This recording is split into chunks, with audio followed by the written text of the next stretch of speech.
پوری قوم تراویح میں مصروف ہے مگر دین کی روح سے دور ہے۔ روزے رکھے جا رہے ہیں لیکن بھوکوں کی مدد نہیں نظر آتی ہے۔ دکانیں بھری ہوئی ہیں، دسترخوان سجے ہوئے ہیں، محفلیں اور پارٹیاں چل رہی ہیں، مگر روزے کی حقیقت گم ہو گئی ہے۔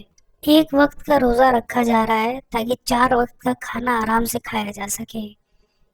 روزہ بھوک کو سمجھنے کے لیے تھا، مگر تم نے اسے زیادہ کھانے کا ذریعہ بنا لیا۔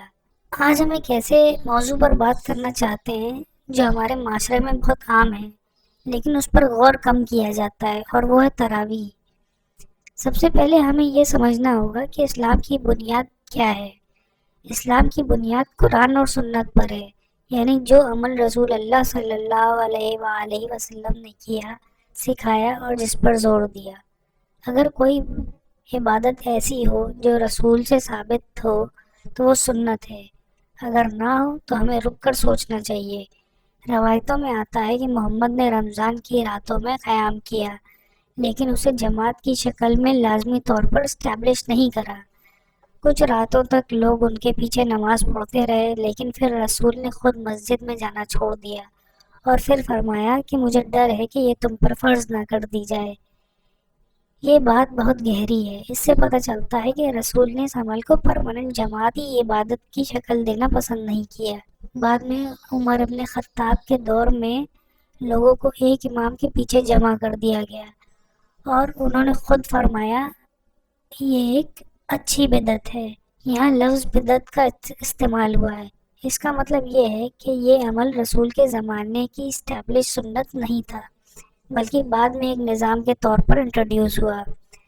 اب سوال یہ ہے کہ کیا بدعت بری ہوتی ہے؟ اس پر علماء کے درمیان اختلاف ہے۔ کچھ لوگ کہتے ہیں کہ اگر کوئی چیز دین کے اصول کے خلاف نہ ہو تو ٹھیک ہے، لیکن دوسری رائے یہ ہے کہ عبادت کے معاملے میں ہمیں صرف وہی عمل کرنا چاہیے جو رسول سے ثابت ہو، کیونکہ عبادت میں اضافہ کرنا بھی ایک خطرہ ہے۔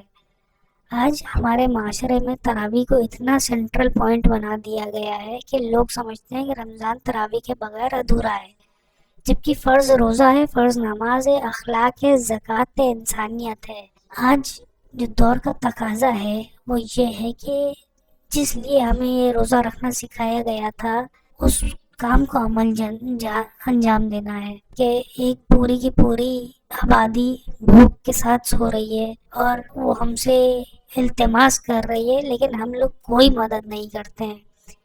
کئی لوگ تراویح پڑھتے ہیں لیکن جھوٹ، دھوکہ، غیبت اور ظلم نہیں چھوڑتے ہیں۔ یہ اصل پرابلم ہے۔ فوکس بدل گیا ہے۔ دین کا مقصد صرف ریچولز نہیں ہے بلکہ روحانی تبدیلی ہے۔ اگر کوئی شخص رات بھر نفل پڑھے لیکن اس کے اخلاق میں تبدیلی نہ آئے تو اس عبادت کا مقصد پورا نہیں ہوتا۔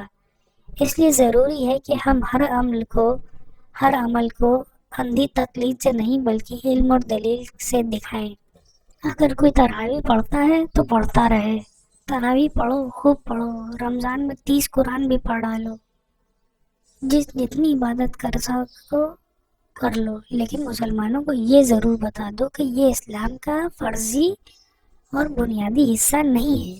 دین کی بنیاد فرض پر ہے اور سب سے بڑی عبادت انسانیت ہے اور اخلاق اور تقویٰ ہے، جس کی وجہ سے یہ پوری قوم عمل کے میدان میں پیچھے رہ گئی ہے۔ جان بوجھ کے خلیفاؤں نے مسلمان کو تراویحوں میں الجھا دیا تاکہ وہ سوال نہ کر سکیں۔ آج مسلمان دیکھ رہے ہیں کہ ان کو کس طرح سے پھنسایا گیا ہے، کس طرح سے حکمران لوگوں کو پھنسا رہے ہیں اور ان کو اس طرح سے مصروف کرے دے رہے ہیں کہ وہ سوال نہ کر سکیں۔ والسلام۔